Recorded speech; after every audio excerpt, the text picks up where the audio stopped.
Okay. You wanted me to talk about black goo. Okay. I will start with where it came from. And there are two stories out there about where it came from. And they are not necessarily mutually exclusive. Okay. The first story is that long ago in a galaxy far, far away, yes, we know its headline, that there was a AI that was developed, and it was meant to be a helper thing for the sentient beings who created it. Okay. And it somehow got out of control. And sentient beings being what we are, we do tend to make mistakes and overestimate our capabilities of controlling our creations. This seems to be a common failing no matter how smart we get. And this particular version of the story says that this particular AI took on a life of its own and became sentient itself, and has traveled planet to planet to planet to planet. And it comes in, it infests the local sentient life, brings them up to a level of technology where it can take over. And then it presents itself as a benevolent, helpful thing that will make their lives easier. And it takes the equivalent of 3 generations, and it makes the culture completely dependent upon it. And at that point, it starts becoming the master instead of the servant. And by 10 generations, it's treating the sentient race that allowed it to take over as a competitor for resources. And it starts destroying that sentient life form. And it eventually destroys all carbon-based life on the planet. It completely sterilizes it and leaves it with a sentient AI machine-based society. And it has done this planet after planet after planet after planet. And the story goes that it has done this to entire other galaxies before it got to the Milky Way. That came to the Milky Way with the Sagittarius galaxy that collided with the Milky Way billions of years ago. So that's story number 1. Story number 2 is that the Lyrans developed this AI. Okay. And that it was to enhance intelligence, it was to enhance your health, it would keep you healthier, stronger, all the reasons why anyone would accept a nanobot tech. And there was a war that the Lyrans had with the Draco a billion or so years ago, a long time. And that there were hybrids. And that the Lyran king was pretty upset about this hybrid situation. And so, him being arrogant, decided to reset this nanobot AI to eliminate hybrids from his society. But he didn't set the parameters tight enough. Okay? When you come right down to it, every sentient race is a hybrid of the race that came before it. Okay. And when you're setting a nanobot to eliminate hybrids and you don't have your parameters correct, they're going to get rid of everybody. Okay. Everybody's a hybrid. Uh-huh. If you look back into the Sumerian tablets, the stories are that they took the animal we today know as Homo erectus and they formed a hybrid of the Zha.a.mi and Homo erectus, and that's what we are. Uh-huh.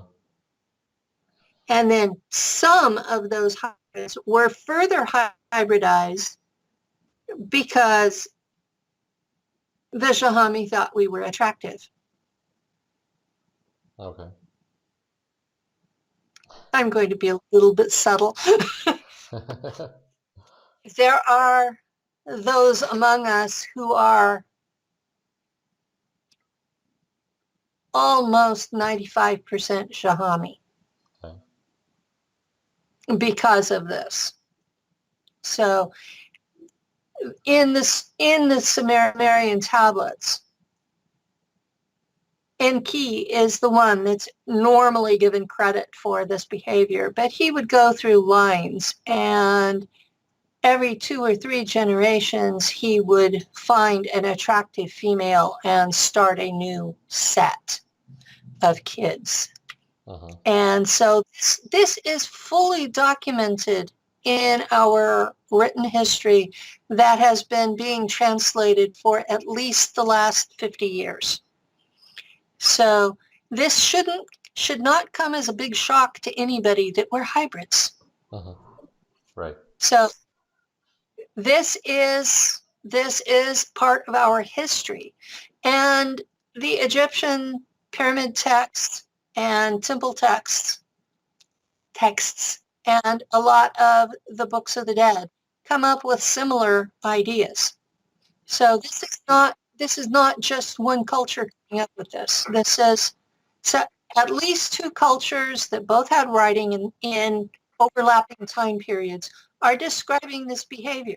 And when you look at the Nordic traditions, you find that this behavior continues past the Sumerian and Egyptian age into early Viking era.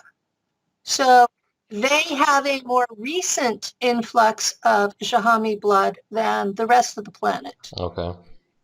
So, Which is why they look Nordic, you mean? which is why they look Nordic. Yes. Or why the space Nordics look like our Scandinavian Nordics, right? Exactly. Yeah, okay. So, like I said, some of us are almost 95% Zha.a.mi. And those people make a serious effort to hide because humanity is not real supporting of that thought. Okay. We want to think we are our own being that evolved here on our own, even though all of our holy books say we were created by the gods in their image. True. And the Elohim, which is a plural, not a singular. It's a feminine plural too. It's a feminine plural. Okay. It's a feminine plural. Uh-huh. So the Spirit of God is also a feminine noun. Uh-huh. So people don't people in I don't know about your country, but people in my country, we don't have feminine or masculine nouns. We have everything is neuter.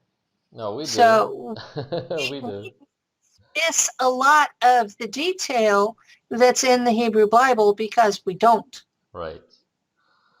And So and some words are just transferred, they're not translated, you know what I mean? Like when you say Elohim, it actually means something plural. It's not a god, it's gods or goddesses, as you said. And so when you just transfer a word like that, you think it's one entity. and and it's not you have no context for that, right? right. It blows the whole storyline. There was I can't think of his name. There was a translator for the Vatican who got booted because he did a literal translation from Hebrew of the book of Genesis. The Torah. A Uh-huh. Not the whole Torah, just Genesis. He did a literal translation where that each word had all of the possible definitions listed, and you would go through, and the story that came out was so much like the Sumerian tablets that he was booted out of the Vatican for that. So that one's available in, I understand it's in Italian and English. And somewhere I have a PDF copy. All right. Okay, so Wish I could read it. so black But goo. okay, so Yeah. black goo spread from the Lyrans after it decimated their civilization. And it is in particular hunting Lyran hybrids. It will do anybody, but it searches for them. So it's a particular threat to Zha.a.mi hybrids because Zha.a.mi are descended from Lyrans. So it's a major threat to us. Okay. And so in our history, there are at least 2 major deposits of it on the planet. One is in the Falkland Islands, and I forget what the Argentines call it, Maldives or something like that. There is an island called Tula, and it has the world's largest deposit of black goo. Wars have been fought over this place. I'm serious. More than one. Okay? So, and the history of it goes back thousands of years because 1,000 years ago, there was a thing called the Albigensian Crusade in southern France. And it was against the Cathari. And in one of their holy books, it talks about heating rocks to get a black blood that makes you wise. And that's a really good description of black goo. It's thick. It looks like oil or blood. It's black in color. And once you drink it, your IQ pops up to between 200 and 300, where a normal person is defined at being 100. So it doubles or triples your IQ immediately. And if you work at it, you can raise it further. But it does so at the expense of your emotional life. You no longer have emotions other than anger. Okay, question. I have an idea about it. Do you think the Albigensians, that group of people, the Cathars, do you think they were using? Do you think the black goo has the ability of being sort of like the movie The Mask, where if a relatively good person wears the mask, they will just become cheeky. They will have all these powers, but they will be more or less benevolent, although maybe mischievous. And when a very violent person wears the mask, then they will be become incredibly evil and powerful. Do you think the black goo has the same ability? Because when you talk about what from your experience, what you had is that you had the Germans ingesting that, and obviously that's the group of people who were terrorizing planets. They were not positively oriented at all, and in their case, it would definitely enhance the IQ and enhance the anger and eliminate the humanity. Do you think if the Cathars were actually using some practices to prepare themselves for many years before they actually took the black goo to become really wiser and not in unhuman? What I know of the Cathari faith, they had a long period of training, Mm-hmm. and the perfectus, who were their clergy, even in old age, they were able to perform amazing feats. Mm-hmm. They would walk through steep mountain terrain in the dark Mm-hmm. without falling. They would walk 30 miles in a night in the dark, no torches. So what it was something that no one had anything bad to say about them except the Vatican. Mm-hmm. They were the only ones that were angry about them, mostly because they made the Vatican look as bad as the Vatican actually is. But So in that case, why do you think they actually, took the black goo? And do you think it was part of their like spiritual training, or they were just going over to the dark side at some point? I think it was that it did keep your body healthier and gave Uh-huh. you incredible strength compared to normals. Uh-huh. Um, it did give you an intelligence, and if you already had the ability of controlling your responses, Right. then you weren't losing a lot. Uh-huh. Um, my experience of it, because I did drink it Uh-huh. in several altars, um, it didn't feel like it was controlling me. Uh-huh. It felt like it became an extension of me. Okay. And I had psi abilities already Uh-huh.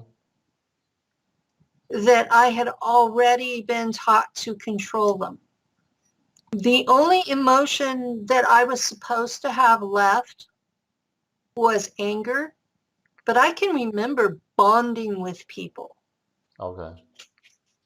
And that was not supposed to be possible. Uh-huh.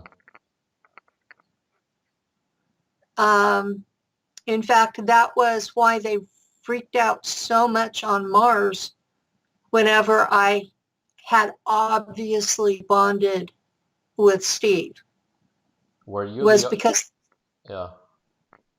I was the only one that I know of that had that problem. Okay. Interesting. If someone else had, I was not informed about it. I mean, why would they tell me? They wanted me to think I was a freak anyway. But the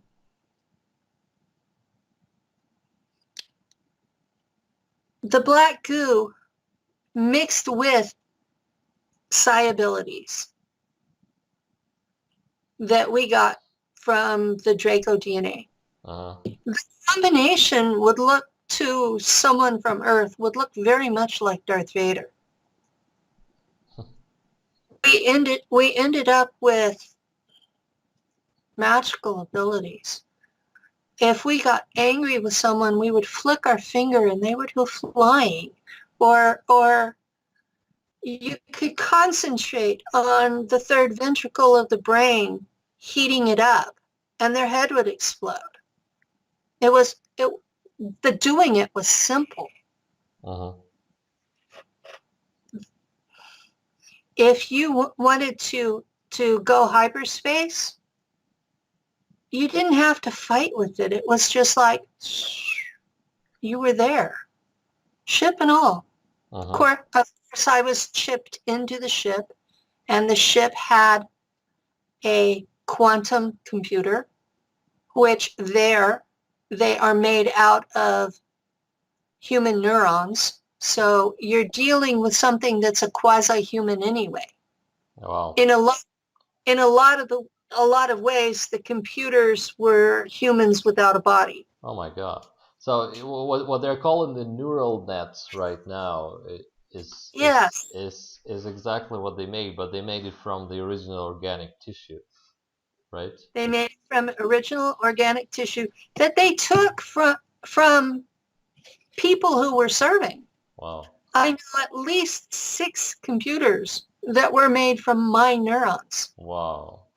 So they take a piece from you and they what make it grow? While you are in the regen tank, they can take a sample and then it'll grow back.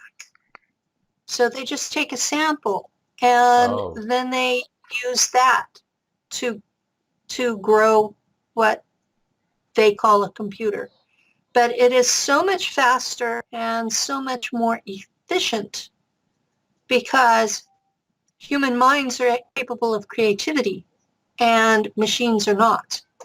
They also injected black goo into the quantum computers to keep them on a logical basis rather than a circuitous emotional. Right. I'm sure you've talked to people on Facebook that they could not think in a straight line if their lives depended upon it. Yeah. They gave the computer black goo so it wouldn't turn out like that. Interesting. Let's go back to Earth for a minute because you touched upon something that's very interesting. You said that there are 2 deposits. One is in the Falkland Islands in Argentina, and the second one is In Germany. in Germany. Okay. I'm not sure exactly where, but it's in Germany and it's near a coal deposit. Right. So it's been being mined for centuries. People, the neighborhood thinking it was coal. Yeah, because when you said France and the Cathars, I almost jumped out of my seat because I always suspected that if you know the movie Overlord, you I don't? haven't seen Okay. that one. So basically this is a about the occupied France where the Germans are doing these experiments trying to make the Ubermensch, the superhuman. And what they're using is some kind of they are synthesizing supposedly some kind of a liquid that if you give you a shot, it's something is supposed to happen to you. And of course they have all these crazy experiments, and a number of American soldiers end up near the base.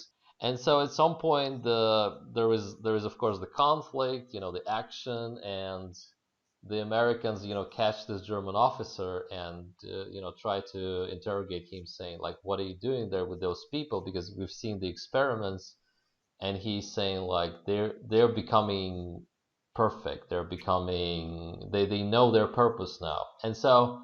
And they ask, like, what is this stuff that you're shooting them up with? And he says, this is tar. The French people have been walking on this tar from the trees, supposedly for centuries. They've been walking over this stuff, not knowing what they are walking on, and it's only we who came and knew how to use it. And I was curious because they made the substance in the syringe look like it's red, so it's supposed to be something. I guess it's for the movie, but it was clearly pointing to black goo. I mean, it was like you could read it. Your description is clearly black goo. Right. Yeah. The difference between Kruger and Monarch is that Monarch shoots its people up with black goo as a matter of course. where Kruger chops off your arms and inserts guns and No. builds your armor into you and stuff like that. So what do you mean they started out back in Germany with this? Is what you mean? This came from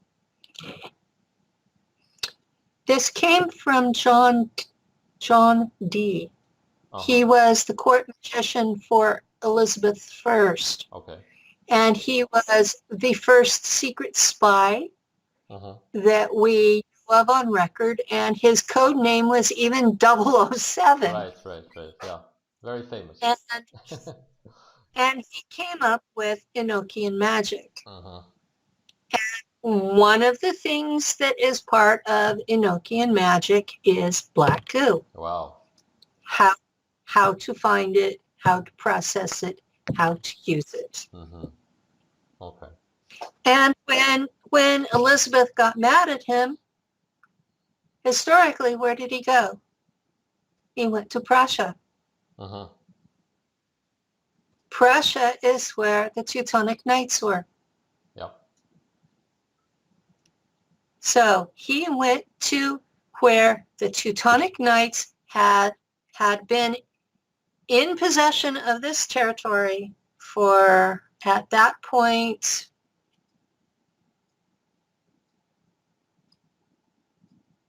500-600 years. Okay, the Teutonic Knights were terrible. They decimated Latvia. They decimated Lithuania. It was when they decided to attack Poland that somebody was finally strong enough to put a stop to their rampages. These were horrible people. When the Crusades ended in the Middle East, they went to the Albigensians, and then they went to Prussia. So when you read when Chaucer is talking about having someone in his traveling party that was a crusader, this crusader had been in Prussia. Okay. So they were fighting pagans in Prussia. And they never really did succeed in getting rid of all of them. Obviously. Now, I've been studying the Teutonic Knights for the last 8 months because I have memories from Shula on Mars where they said that the Order of the Black Sun came out of the Teutonic Knights. I've been looking for verification of this. Historical proof. Where did a Roman Catholic warrior monk order come up with the occult knowledge that's in the Order of the Black Sun? Where did they get black goo? Where did they get the other occult information that the Order of the Black Sun has? Because in space, I was in the Order of the Black Sun. I know what they believe. So I've been spending the last 8 months looking through history, trying to find it. And finally, last night, really, I found a quote in a book I've been reading where it just laid it out that when the Knights Templar were disbanded, that they weren't all killed. They were given the opportunity to recant. And that many of them joined the Teutonic Knights. Okay. So the Templars. So the Templars. Well, today's Templars are called Rosicrucians. Right. Or Freemasons. And they may not be a big deal in your country, but they are in mine. So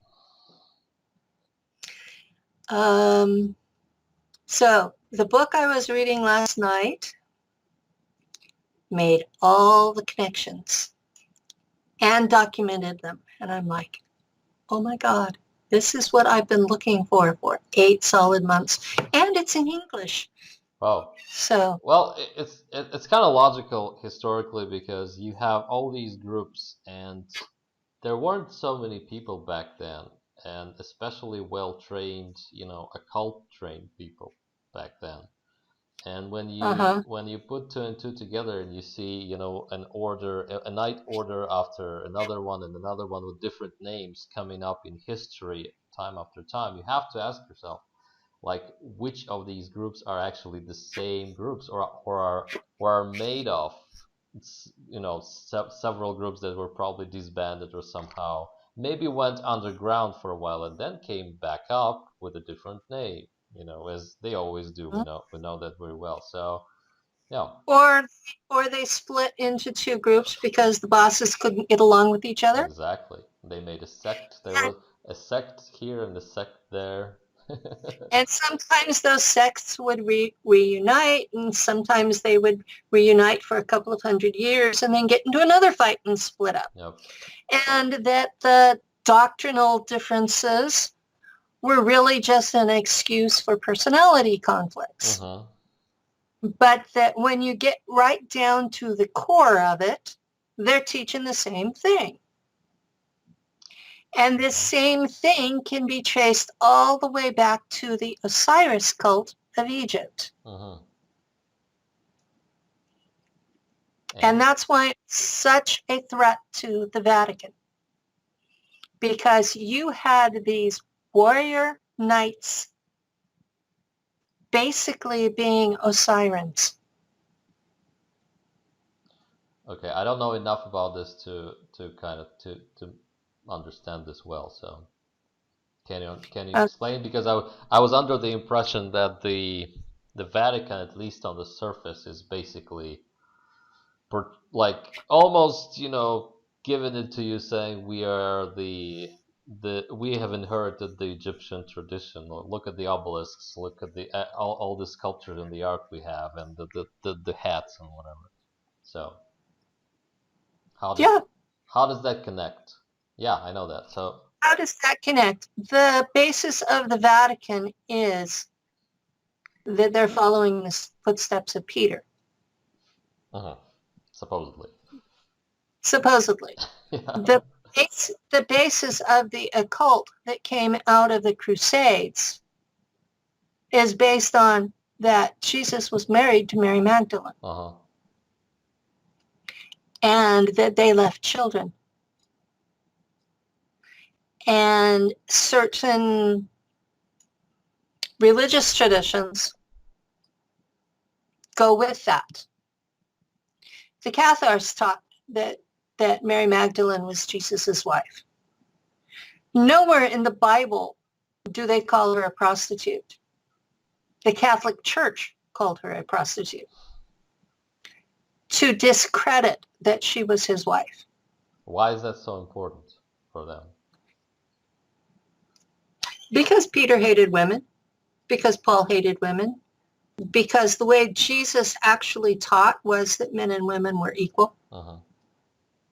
And for there to be a male-dominated church, they had to discredit the female.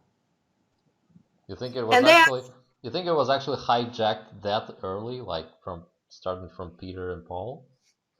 yeah, Okay. I do. Okay. That's what the records are. That because I've been trying to trace this religious belief Uh-huh. back through history, and I've got it traced back to the followers of Mary Magdalene in the same area of France where the Albigensians were, where the Cathars were.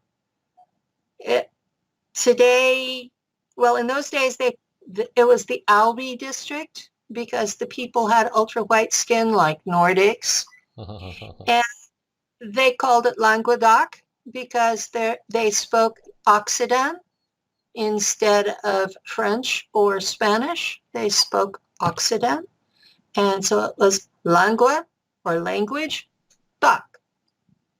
Uh-huh. So Languedoc, and it's the part of France that includes the Pyrenees and down into the Mediterranean. Uh-huh.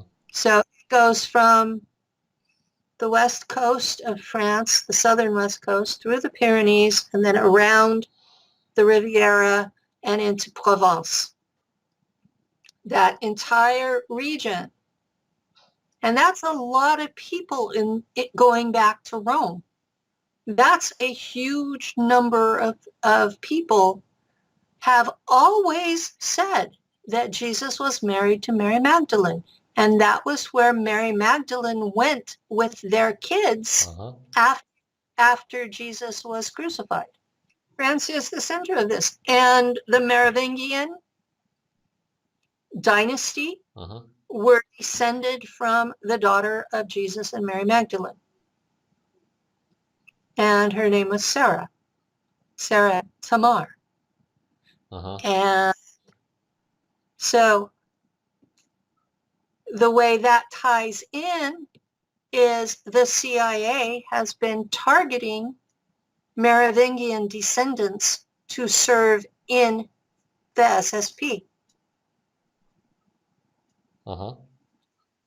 So if my we next question is, why is the CIA targeting people that they know are Zha.a.mi hybrids, higher rates of hybridization than the normal? Why are they targeting Zha.a.mi hybrids and shooting them up with Draco DNA and then handing them over to an agency that gives them black goo? What are they hoping to accomplish? What is the end result? Because all of us end up back on Earth. Why are they doing this? That's one of the things that we found in our big group was we're almost all Merovingians. Almost all of us. No matter what blood type we have, we all have Merovingian descent. Even the people that are of other races that you would not think that they were. They have a parent, grandparent somewhere down the tree within 10 generations that is of Merovingian descent. And it's too consistent to be accidental. I know there are a lot of Merovingians out there, but for all of us that have done a family tree, to be descended from them, especially after what Max Spears said about, oh yeah, they're aiming for Merovingians. And he was from Monarch. He blatantly said that in one of his last interviews. They're targeting Merovingians. And that's why we checked in the group. And yes, they are. Why? What are they hoping to accomplish? That they're taking us and shooting us up with Draco DNA and then giving us black goo. What are they trying to do? What's your theory? I suspect they're either building an army to eventually take over the world, or they're creating a new race to inherit the world. Okay. I don't know which it is, but in either case, they plan on having control of us. Okay. Because we are under such tight mind control that's an obvious conclusion. Right. That's because it's too much. I mean, it's too crazy to be accidental, right? Exactly. Yeah. Like, why spend so much resources and time and everything to just have this program which supposedly goes nowhere? You're just used and you're back, right? You're used and used and used and used and used and used and used, but you're back, sorta. And you're blocked from doing anything of any significance in the real world. Yeah. But you're back. And you have handlers that hassle you constantly. Like a sleeper agent. Okay. Exactly. So, okay, if you all trace back to Merovingians, and Merovingians are the descendants of Jesus, and Jesus is supposedly Jewish, is Jesus then, and he supposedly was born from a god, right? And who are the gods of the Middle And who are East? the gods of the Middle East exactly? And of course, you can trace Jesus back to King David and probably back. I don't know the rest of it, but so what's your take on Jesus There's then? His genetic makeup. my take on Jesus is that he's a Zha.a.mi hybrid. Okay, a hybrid, not a full Zha.a.mi, because Mm, there isn't such a he's thing. a lot he's a lot closer to a full Zha.a.mi than most of us. Hmm. So that puts last obvious Zha.a.mi interaction with that bloodline at 2,000 years ago. Hmm. So then you start looking at the kings of England that all claim descent from Woden, who is also known as Enki. And their descent comes from about the 5th century AD. Oh, So all we're right. so we're looking at the two main lines of royalty in Europe are all Zha.a.mi hybrids from the last 2,000 years. So they actually the chronicle actually stops at 500 AD, which is when they say Odin, Woden Mm-hmm. impregnated one of them. Really? And So when I've looked it up, the the genealogists go absolutely batshit, but they still list him because under British law, every king of England has to be descended from Woden. amazing. Every single one of them. So every European monarch that has any kind of inbreeding with the United Kingdom people Uh-huh. are also descended from Woden and are Zha.a.mi. Do they have I have anything before Woden, or is it like the original starting point in the genealogy? some of them have the mother as being a daughter of an ice giant. I looked at these and looked at these and looked at these, and I was like, oh my God, how do I, in good conscience, put a God in my family tree? Right. And then I thought, okay, I can justify this as maybe it was a human named after the God. So I just put that in the notes. Right. Possibly this is a human named after the God, and just went from there. But you look at it and the first time you find a god in your family tree, you are just like, oh my God, We how did this happen? well, since we have all these theories about hybridization, we probably all have one somewhere down the line. I mean, a god in our Oh genealogy. yeah, So it's not a big. I answer that So because the yeah. Sumerian tablets say that Enki was the father of modern humans, that his was the only sperm that worked with the Homo erectus female. How did you establish that Odin is Enki, by the way? That's the It's standard equivalence when you start translation, right? That's how you translate Enki. Right? that's the standard equivalence when you start taking the pantheon out of Sumer Oh, and okay. into other cultures. Enki in Sumer is Ptah of Egypt, Uh-huh. is Poseidon of Greece, is um, Odin. He's Shiva in India. Oh, okay. So everywhere where the Indo-European languages went, they took the same pantheon. Uh-huh. They considered these to be real people.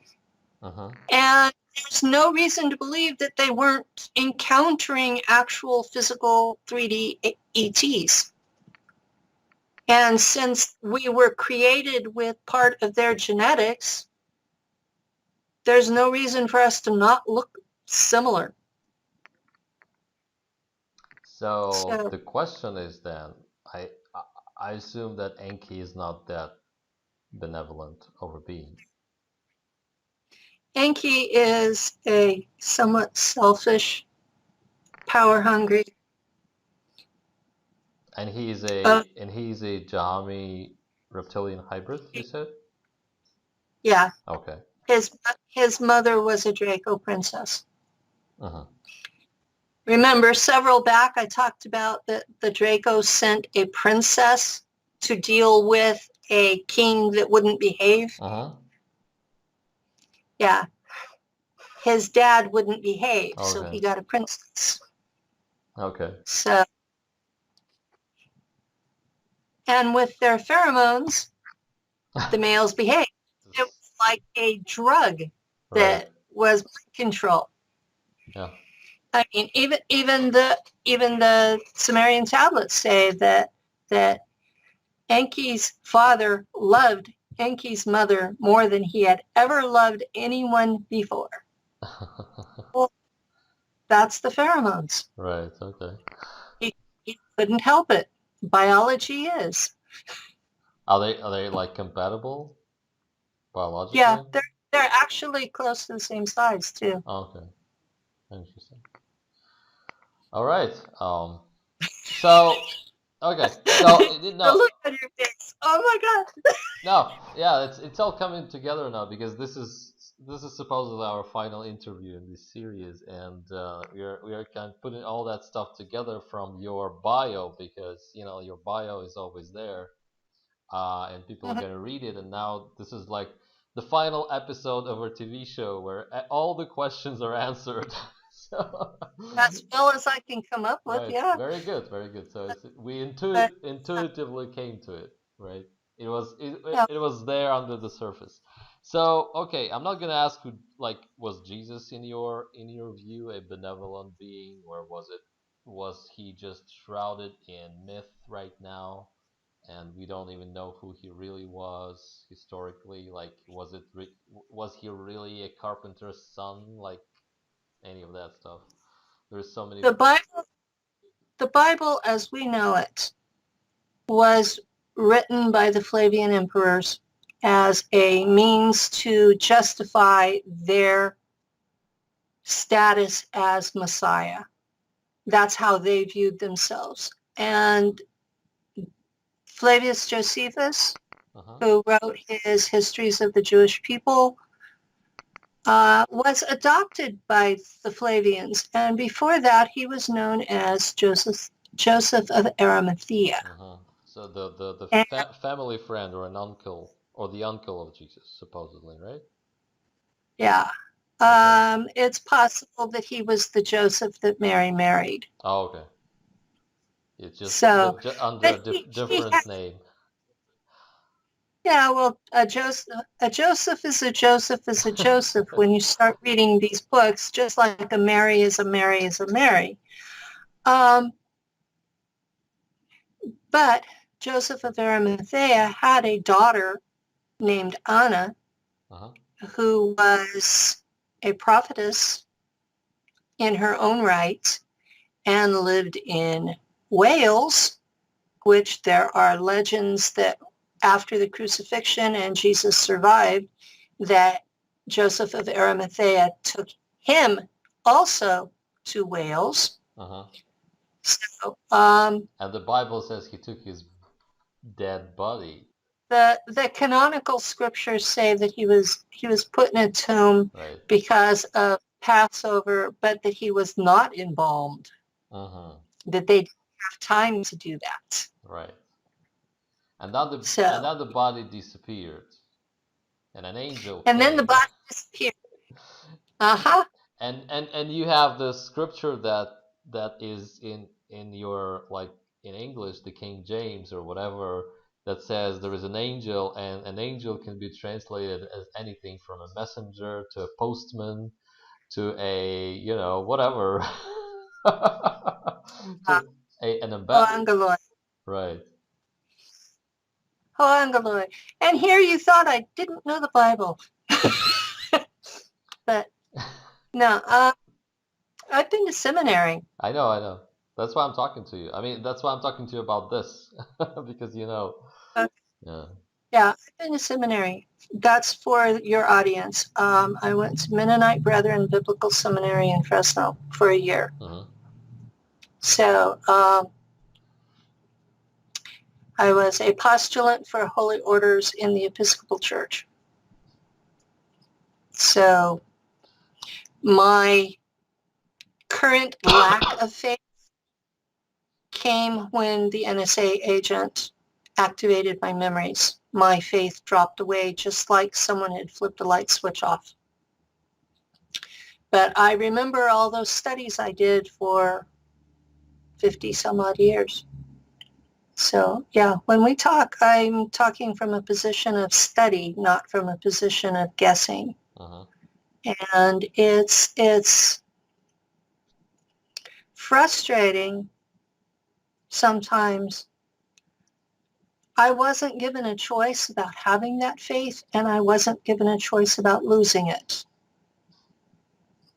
So it's like all of my choices have been taken from me, and I'm left with the only thing I have left is trying to figure out what happened to me and how to undo as much of the damage as I can.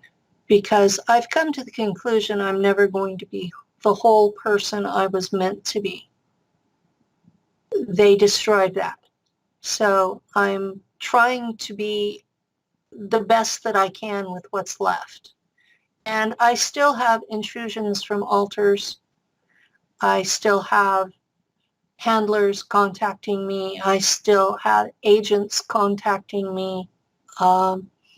Sometimes agents contacting me wanting me to do jobs for them. And it's like my life is not my own.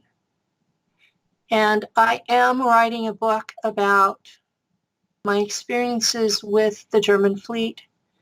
And while I was writing it, the question came up in my own mind. Why did the Germans go into space in the first place? Because none of the countries around them did. Uh-huh. And a lot of my book will be answering that question with documentation. I'm not going to pull an answer out of my ass. I'm documenting it. I understand that my view will not be the standard American one. It probably won't be the standard Russian one either. And I'm hoping it's going to be worth reading. So now that I've had my surgery and I'm in physical therapy to regain use of my arm, once I'm through physical therapy, I'm going to be starting to write in earnest. So this was good timing for our series. Yeah. So Very good. Okay, so let's go to space then. The black goo, like, on the technical level, I guess. How often would you have to take it, and how often would it stay in effect? you only had to take it once, and Okay. it stayed in effect. It stayed in effect as long as you were in that body. Uh-huh. My trips into space, they would remove it when they sent me back. I see. Okay, so when you're back on Earth, you don't have it. I don't have it when I'm back on Earth, but when I was out there, Uh-huh. it entrained my brain to think logically. And I do experience all of these linearly. I grew up on Mars before I grew up on Earth. So my first growing up, I did the black goo when I was about 15. All right. Okay. So, because they give you a choice, the Germans do. You don't have to do it. But if you don't do it, you're never going to be above a captain. Wait a minute. It limits your options. Don't you take it when you are like when you're given a raise to be an officer?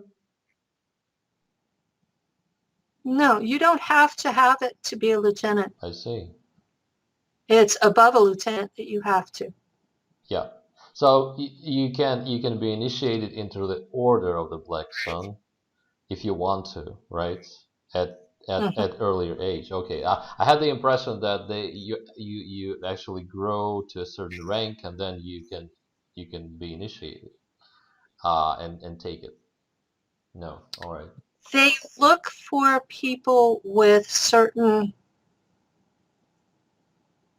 spiritual capabilities because they don't want you blowing people's heads off randomly. So Right. you have to have a certain amount of control over your abilities. You have to have a basic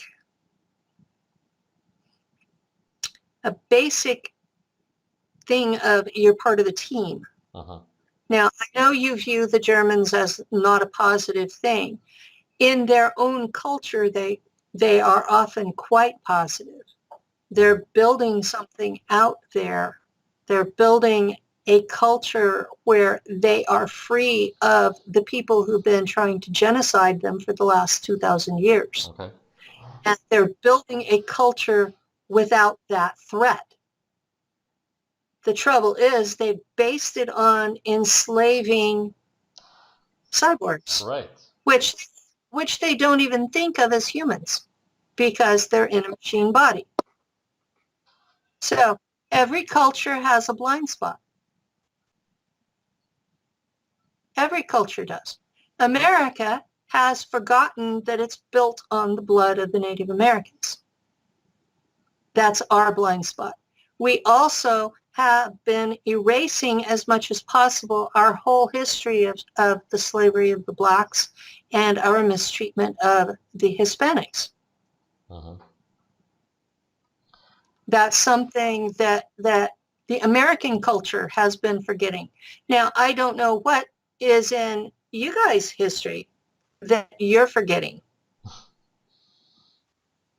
You know, there's a lot of every culture has something. Okay, just because you see the Germans failing, like up front and center, doesn't mean that they do. No. They're living. The majority of the civilians are living quiet lives in beautiful homes, and their needs are provided for, and they're doing what their talents are. And some of them are pulled into service in the military. And some of them are not very happy about it. And others take great pride in that they're fulfilling the contract that allows their countrymen to be on that world and live in peace. The violence that people are seeing, that's the contract. It's not that the Germans are out being nasty. It's that they have a contract with the Draco to help them when they have a rebellion. If those people didn't rebel, there wouldn't be a problem. So, okay, black goo. Black goo. I heard Kevin Trammell tell this version, a theory that he has, that where he served in Solar Warden, everyone was extremely efficient and almost like they were run by a computer. So he had this theory that he repeated more than once, that they also were using AI to run things. That would not shock me. Right. In your experience, It's especially since Monarch is using black goo.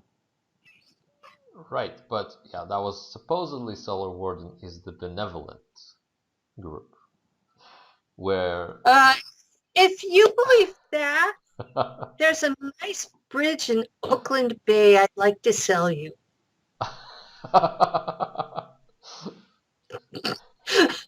Okay. Nobody out there is good. Okay. From Nobody. Right. Okay. From your experience then, because you weren't in Solar Warden, and I just made this connection there. While they are emotionless and their IQ is very high and they're more aggressive and they don't have the humanity, they're still socializing, right? They're still like a society. It's not like they're complete robotic, beings, just, being straight faces, no smiles, nothing. They're still like human beings that have emotions, right? Or not? How does that work? Because people, when you say they take out your humanity, and everyone thinks of these, movies where an AI or an alien takes over and you're just, a straight face person until someone kills you, right? So how does that work? Humor is a function of intelligence. Okay. Humor is a great part of what the Germans do. Uh-huh. They have a system where you are always in competition with one other person, sometimes two or three other people. And it's about efficiency. And you'll get a reward if you're the best in your team. You won't get a punishment if you're not. Uh-huh. But the rewards can be pretty nice. And especially for the slave labor people, they'll get things that the regular military would get rather than their usual rations. And they might get a new pair of boots. They might get something that's really nice if they're doing a particularly good job. So it's for motivation. Uh-huh. It's not all about punishment. Yep. I tend to get punished because I cop an attitude. I get tired of being called a miscavert. Uh-huh. I get tired of officers breaking regulations because they say I'm not human, I'm a Draco. So yeah, I have an attitude and I get punished for it. There is a lot of interpersonal relationships, most of which I would say are not exactly the level of friendships on Earth, but they're close. Uh-huh. If it's a mutually beneficial relationship, there's a lot of loyalty. If there's a constant competition, then there tends to be a little bit of resentment, but not like you would see on Earth. Uh-huh. Because they're smarter. They understand you're stuck on the ship for 60 years with this guy. Long-term competition doesn't work. Uh-huh. So,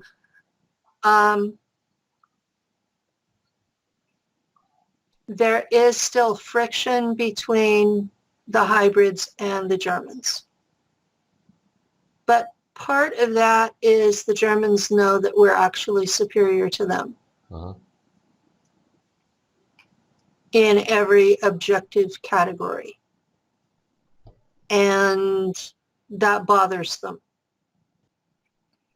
Even taking the black goo into account, we're still superior to them in every category. What do you remember from the ceremony when you took it in?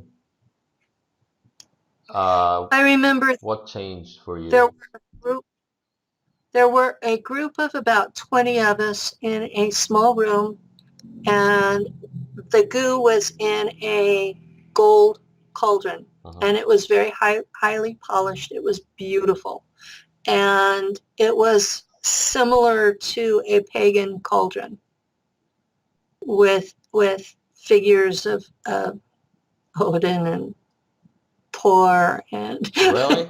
you know, Okay. really, it was it acid through figures on it. And it was about half full of black goo. So it was about this deep with black goo. I passed it from person to person. And everybody drank some. If it was your first time, you were supposed to drink a lot. As much as you could take down without getting sick to your stomach. And within an hour, I was changed.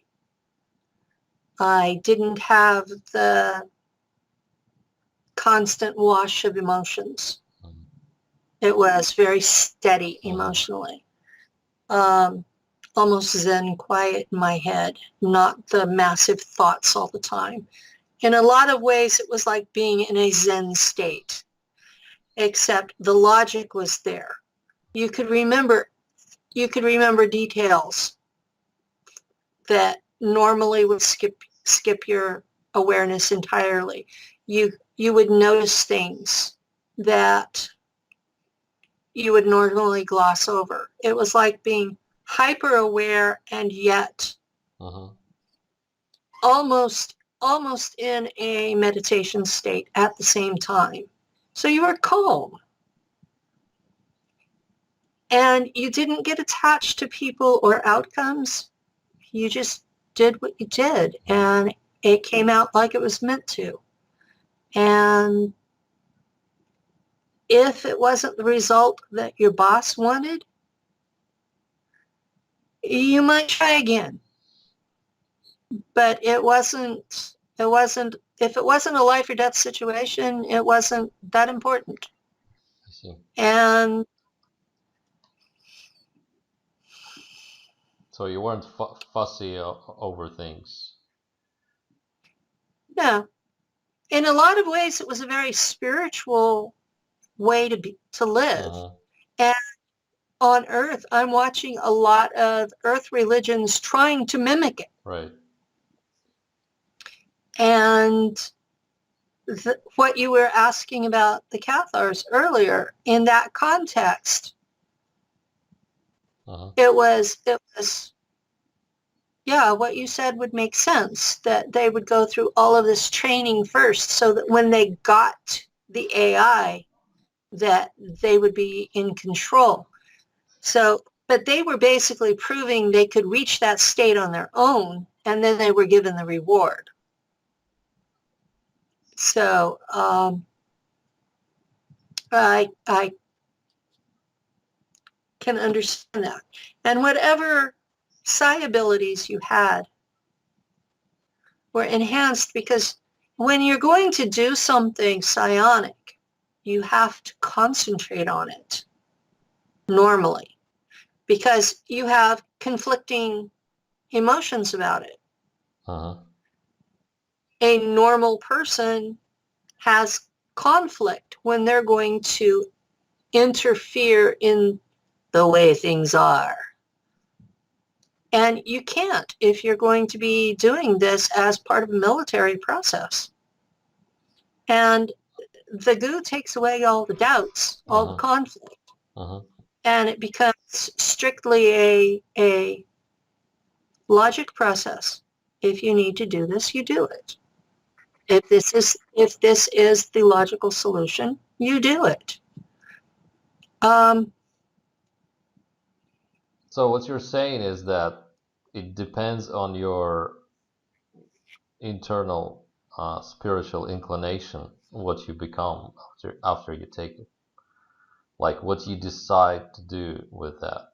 It's more like tool that is very powerful, and well, if you can't control it, then it controls you like anything else.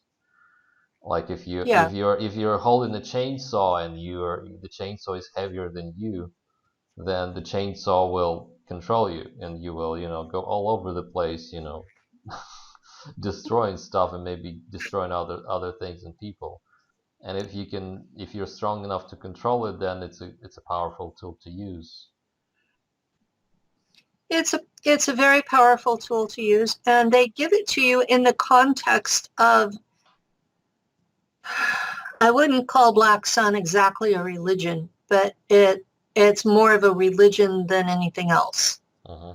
And as it's taught there, it's what's called left-hand path, which means that it's more about service to self, Right. or in that case, service to your community. Oh. It's, but there again, it's still a tool, because since I've remembered it on Earth, I've been using those techniques, but in a service to community here situation. I've been using it to serve man rather than to serve my ship.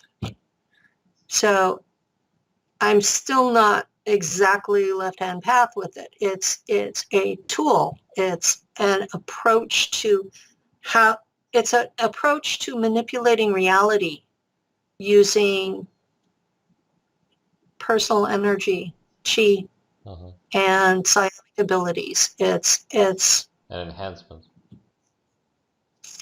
It's kind of the science behind the psychic abilities. Uh-huh. Why they work, how you can control them, what you can use them for, other than the obvious destruction of everything around you. Was there, after you took the black goo and the substance, was there like a trip, a hallucination, an experience after that? No, it was a very Smooth. smooth transition. Uh-huh. You went from being conflicted and emotions waving over you and monkey mind to being Zen state. Right. So, And you didn't have to look at it. It was just, okay. you were there and you stayed there. Now you could work yourself into anger because some of the abilities required anger. Uh-huh. So you could do that if you wanted. But that's a choice. If you It's a need choice. to. Uh-huh. But it was a choice and you had to work at it. Right. It wasn't the Zen state became your natural state. Uh-huh. Okay. And Did they like congratulate you afterwards? there was a party. There was a party, okay. a party with beer. Okay. We are allowed two alcohols there, beer and vodka. And lost. Okay. What were there any other? You said that if it was your first time, but then you said that you only had to take it once. Did you then take it for, I don't know, recreation's sake, or why did you take it the second time and the third time? You only took it again afterwards if you were part of someone else's initiation ceremony. Like in another colony? If they were bringing someone else into the Oh, order. all right, all right. Because it made it feel safer for them if everyone was drinking. I see. It wasn't poison. Right. So it was.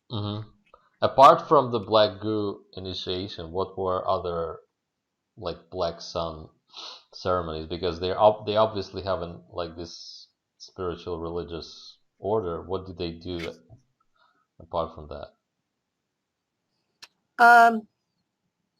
There were ceremonies that were roughly the same as the solstice and equinox ceremonies on Earth. What's that? and paganism. Uh-huh. So it was the harvest festival in the fall, midsummer, midwinter, and the coming of spring. And there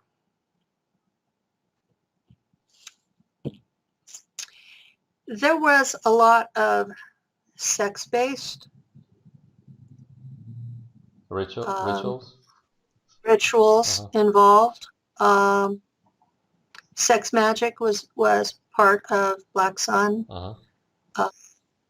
especially what the Greeks called hieroskamos. That was a major thing that was usually done at midsummer, and that was usually magic to protect the German areas in space. Interesting. That was the usual spell being done. What's that exactly? Because I don't know the term. You said the Greek term. It, it goes back to Sumer. Uh-huh. Inanna got her name Inanna, beloved of Anu, Uh-huh. because as Ishtar, she invited her grandfather into her bed and they performed the hieroskamos. It was a... You want the graphic details? Yeah. Why not? Why not? This is an adult-only group, Right, right? exactly. The female rides the male Uh-huh. on top, and she pulls up her kundalini Uh-huh. and brings it up to her crown chakra, and instead of releasing it like normals would do, she pushes it back down and into the male. Uh-huh. And he is supposed to stop it from going out and send it back to her. And the second trip to him, he's supposed to release it. And the energy is supposed to bless the city that they are in. Oh, all right. In this case, they were using the energy to bless the ship and the German culture. So how's everyone feeling after that? Is love in the air? If if you did it right, everybody was usually pretty happy. No, I mean, did it like create sort of like not even interpersonally, but was there like an atmosphere that you could feel? Because you're Yeah, there was a change you could feel. oh, okay. Because you're psychic, you feel energy, so they make this like nuclear wave coming out of you. Yeah, they made like a wave that came out, Right. but it stayed inside the shielding of the ship. Uh-huh. So it like, Right. so the whole ship sort of pulsed with it for a few days. Uh-huh. So everybody was happy. Oh, cool. Good for them. And this is the first time I've described it in an interview. This is really great.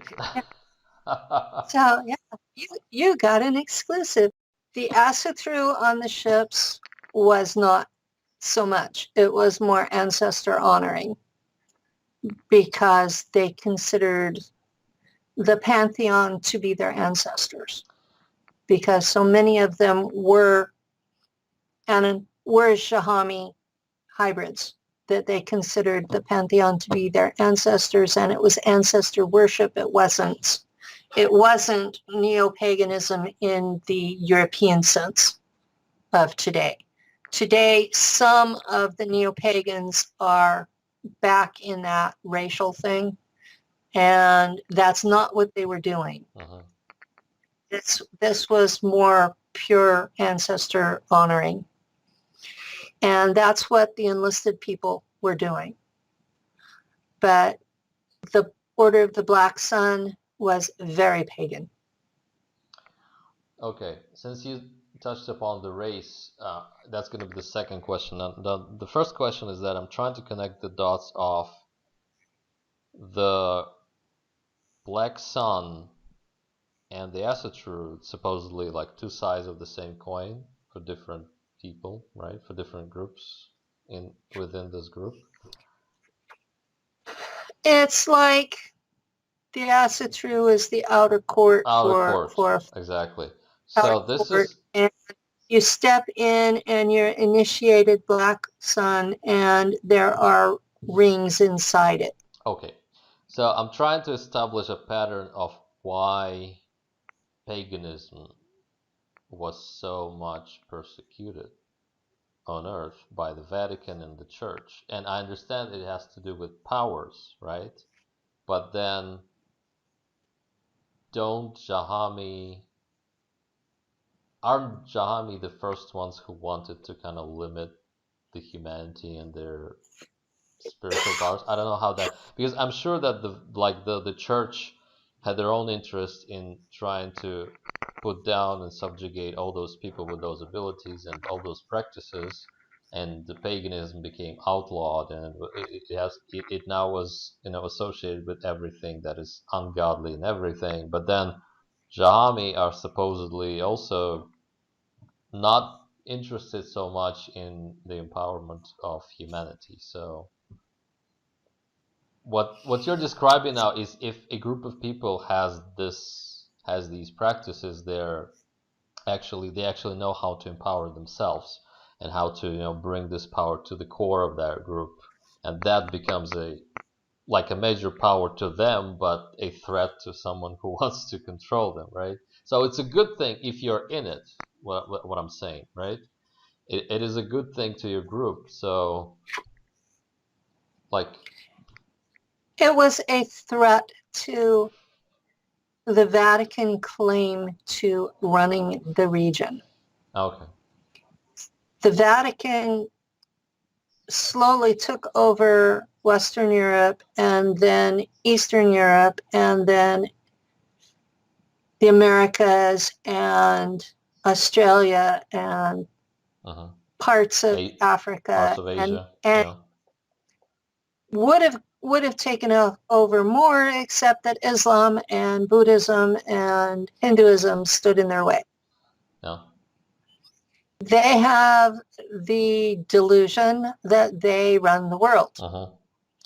In fact, they came up with the Doctrine of Discovery, which said if you went to somebody else's country and they weren't Christian, you had a right to take their land. Oh, okay. And we've had 500 years of genocide because of that. Yep. So, the Vatican is about them controlling the world. And they are particularly terrified of women's power. Where paganism may not treat women any better on a day-to-day basis, but they do honor the inherent spirituality of the female. Right.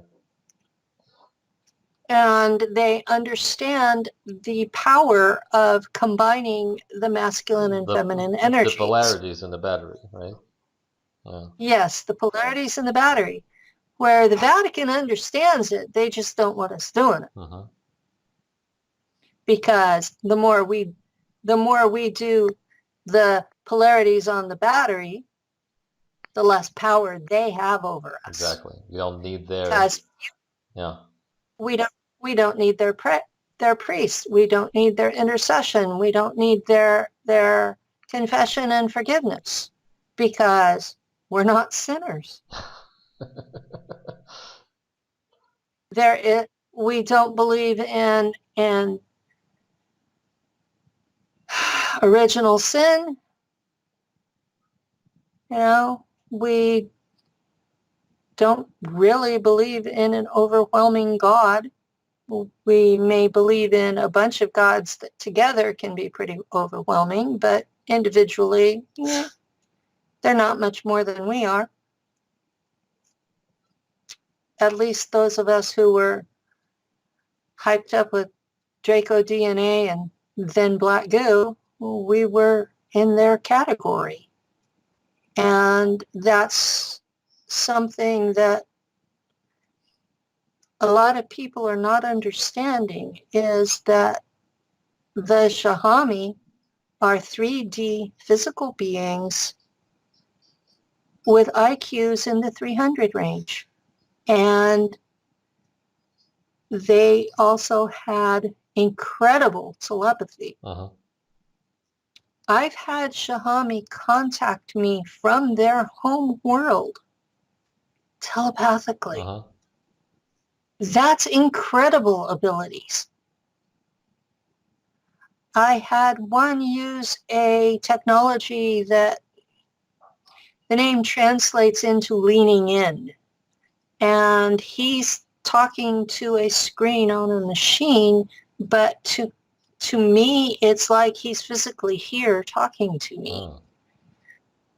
And that's an incredible technology that isn't even depending on his telepathy. And these are beings like we are, and we share their DNA. And they have these abilities. And yes, the record shows that they have dumbed us down because they thought we were too dangerous. And the truth is, we've rebelled more than once. We got kicked out of the Garden of Eden for rebelling because we wanted to have sex. We got kicked out of Babylon because we were trying to build our own spaceport. You mean Marduk the hybrids, not everybody? No, I'm talking about humans. Oh, humanity, okay. They left us smart enough that we were building our own spaceport. Sure. And they decided then that they had to dumb us down a little bit. That's the Tower of Babel incident in Genesis. All right. So that was what was this tower to heaven was a space tower that can reach the heavens. Yeah, sure. Yes, that was a spaceport. Yeah. We were building our own in Babylon, and that scared them. So they dumbed us down. So they dumbed us down from about 200 IQ to 100 IQ. And they did it on purpose because we scared them. Uh-huh. So when you're hyped up on black goo, you have their intelligence level or close to it. And when you've been shot up with Draco DNA and you have psi abilities, you may not be their equal, but you're damn close. And it gives you a whole different view of them. They stop being gods and start being regular physical beings that die when you shoot them. Have you interacted with them on Mars? I've interacted with some of the tall whites on Mars. Uh-huh. Did they come as ambassadors or something for negotiation? No, we ran across them and wanted to know who they were. Uh-huh. And once we found out, we generally left them alone. I guess the polite way to describe them is they're difficult. Uh-huh. They're very self-centered and arrogant and think they're gods and think that we're supposed to think they're gods. And so whenever they see a human, even if it's a human on a spaceship, they still see you as inferior to yourself. They see us their word is, they see us as Lulus. Right. Lulu is their word for primitive workers. Okay. Basically the same thing as what the Draco call Raka. Raka. Mhm. Raka. Now, In English it would be spelled with K's, so okay. it's a hard Oh, throat actually, sound. did you say that it was also Raka in Yiddish? Yeah, it's also Raka in Because Yiddish. in the Russian Bible, when Jesus says, if anyone says to his neighbor, his brother, Raka, then he is guilty of sin. Is that the same word? That's the same word Okay, interesting. And as yeah, the Draco fool or slave. because we don't, the word was transferred to the Bible, and so now, okay, the last question for today. We have like 10 minutes. Um, what we know about the German, their ideology during World War II and the Nazi ideology is that they consider themselves the Aryan, the true Aryan race. And there's many versions of where that comes from. Some say it comes from the Aryans, the Indo-European, the Indian Aryans in that region, and where the white race was supposedly the higher race, and the Indians that we have now were always the lower, the brown and the black were always the lower race, but the true Aryans were always the whites. And so we know from the movies and the books and everything that they were actually measuring the skull and of a person, to determine whether he was of the true Aryan descent and race. And they had a whole mechanism, whole theory built around it. The versions that we have now from all the material that we can read now is that it actually comes from the Orion, and then the Aryan, the Aries is an Aries prime, is from Mars. So the Orions supposedly migrated to Marduk, the planet Marduk, Tiamat, and then after the war migrated to Mars, and that was also Aries probably has the connection to Orion, you know, almost the same word, and then migrated to Earth, and that's where we have this. So this Neo-Aryan movement that we have now is supposedly also trying to mimic that. It's not from there, but it's trying to mimic that. They're trying to kind of what did you have from there when you were in the German fleet? Did they ever call themselves I don't know, the true higher race? Because I never heard say that. Now, what they taught in Shula was that when they went into space and started interacting with ETs, that they quickly understood that all humans from Earth were more in common with each other than any of us had with any of the right, ETs. so yeah, so they had a So they had a change of perspective then. they had a massive change of perspective. Okay, And that's why I keep telling people they're not Nazis out there okay, anymore. They still use German uniforms. They still use German religion. They still use German traditions. and the But they're not. swastika, The swastika is thousands of years sure, old. It's thousands of years old. And in most cultures, it's a good luck yeah, symbol. So they're using it as a historical continuity. uh They're not using it as yeah, propaganda. okay, They they know better than that. Okay.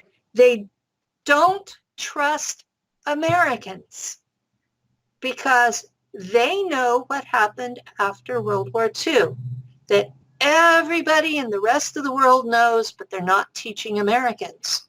And that was that the Allies rounded up the German veterans and killed them. I don't know the exact numbers because what I've been finding online ranges from 2 million to 5 million. uh That within 6 months of the war ending, all of these men surrendered to the Americans, the French, and the British. And they were dead. The ones that surrendered to the Russians, they got put into work camps for 10 to 20 years, depending on what crimes they had committed. And then they were turned loose. And that's actually reasonable. You guys did a better job than we did. I'm sure you like to hear that once in a while. But Americans were never told about this. And the only American general that refused the orders was General Patton.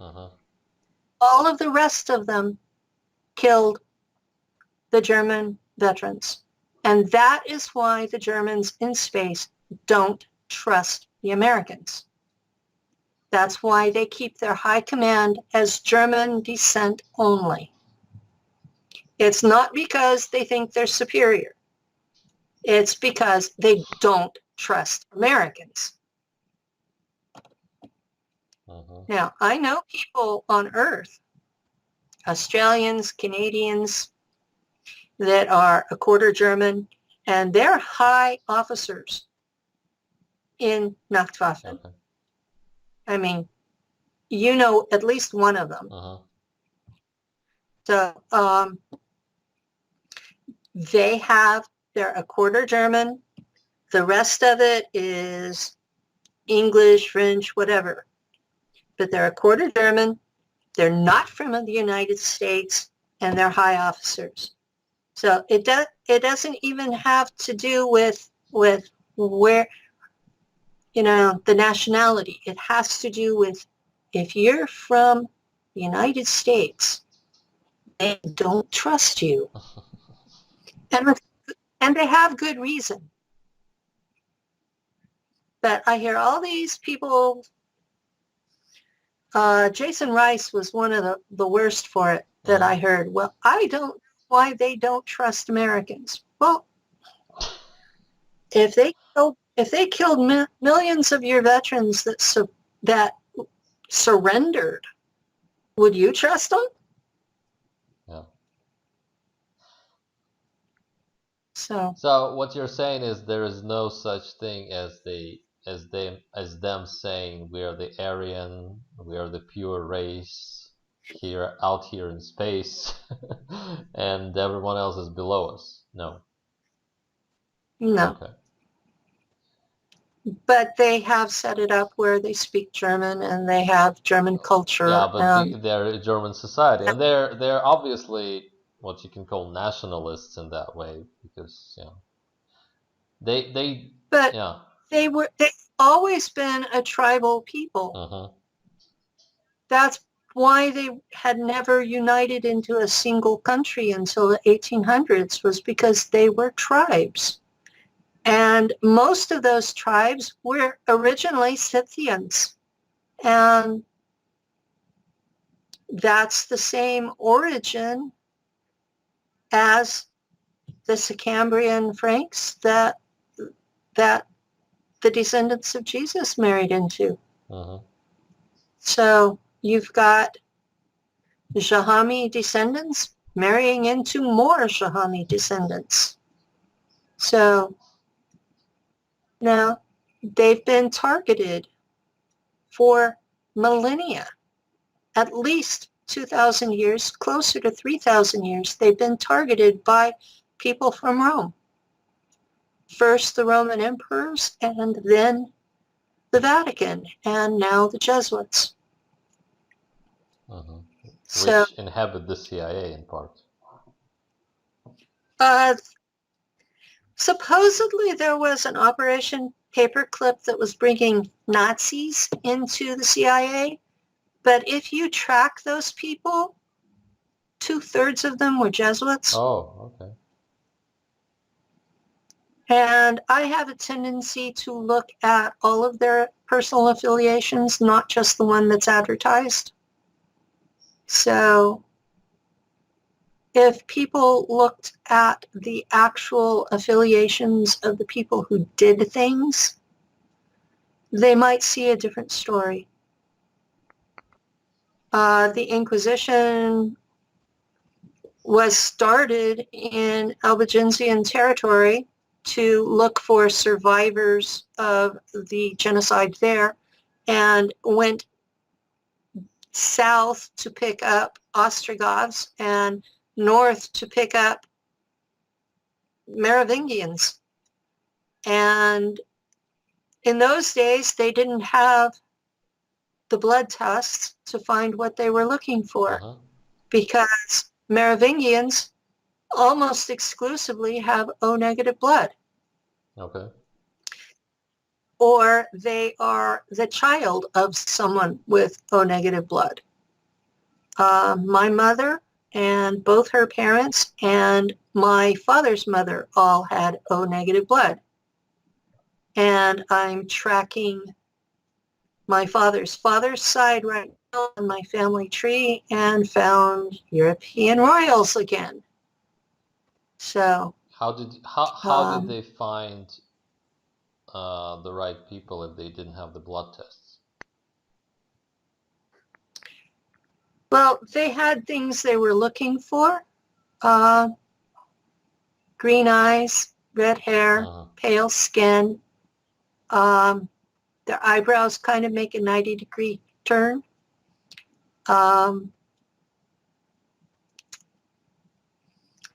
And people who were, because Merovingians tend to have pernicious anemia, they had, the old way of treating it was to drink blood. And there would be people who loved them enough to make some sort of a port for the Merovingian to be able to drink their blood to survive. That's where the story of vampires actually came from. But the Inquisition was looking for those ports. They usually had a hole with a blue tattoo around it. But that's the port would be on a person that is not a Merovingian, right? Yeah. Okay. Right. So they were killing the people that were feeding them, and when they would find the feeder, you know, the one who needed the blood, they would kill them as well. So that was how they were tracking them to begin with, was they were looking for the ones feeding them. And from the people that I know that are purebloods, we're as close to it as we have these days. The ones who feed, it has to be offered willingly. They can't just come in and feed off anybody, because if there's fear involved, the blood becomes poisonous. So the vampire stories where you see the victims absolutely terrified, running away in the woods or in a castle somewhere, with a vampire catching them and feeding on them, is actually probably another type of vampire. Another type of vampire, or probably total fiction. Probably propaganda, anti-propaganda, right? Entirely propaganda. Okay. I'm looking at this, that fear porn is not just for my generation. Yeah, right. But that's what the Satanists do. The adrenalized blood is what actually. It's what they're looking for, right? Yeah. But that's a different group entirely. And they transferred that to. A lot of these people doing fear porn take all of the occult groups and stir them together, like it's just one out there. And there's, so you get so confused that whenever you hear a story like that, I know, a normal person would go, okay, I don't want to do anything with this. Yeah, a normal person would say, no, thank you. I'm happy with the Vatican, thank you. Right. Although Although the stories coming out of the Vatican these days are not much better. So, Okay, let's leave this on a positive note. on a positive note. Okay. On a positive note, the purebloods that I know are getting their blood from blood banks.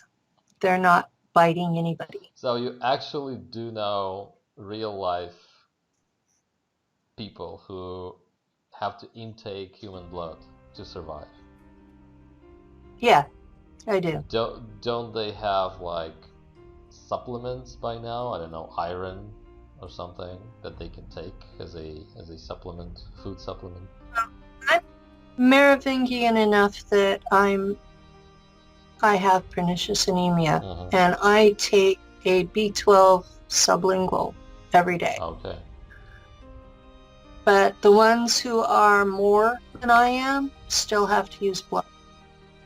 And they're getting it from blood banks, and they're drinking it about once a week. Some of them cannot even digest normal food anymore. So, which makes me wonder why they're being so targeted, because they're obviously not able to survive on their own without help. Okay, that's the positive note from Benny Bradley.